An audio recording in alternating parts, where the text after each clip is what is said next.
Welcome back guys. So in this lecture let us talk about another pillar of OOPS, that is inheritance, and it is going to be really interesting. One thing always remember, software development is a team effort. Several programmers will work as a team to develop a software.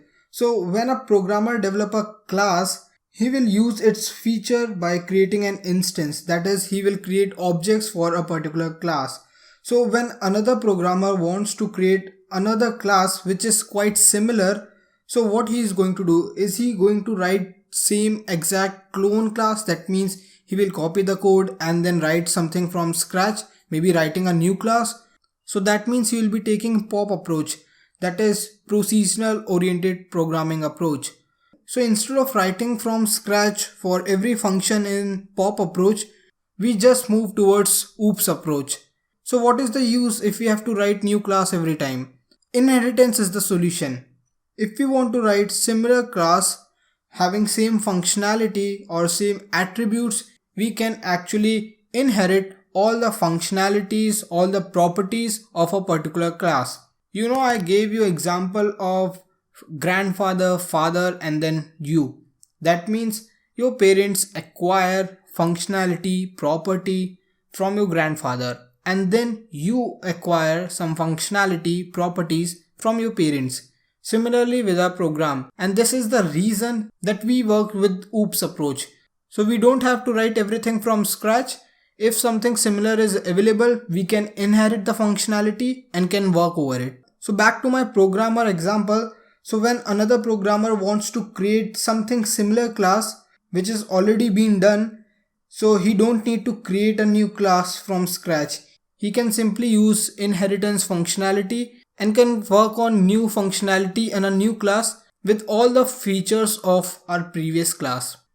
That's good. I hope you understand till now.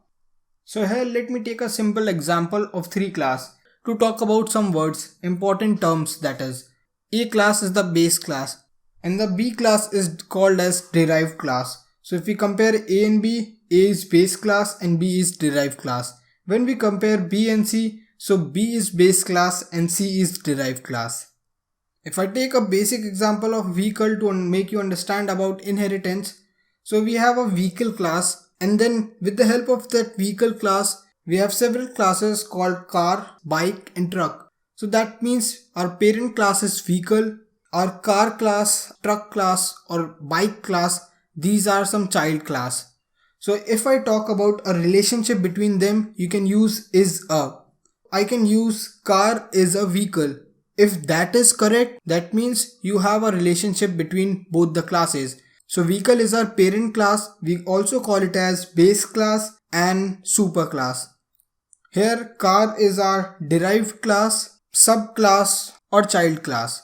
So that means we have a relationship between all these classes.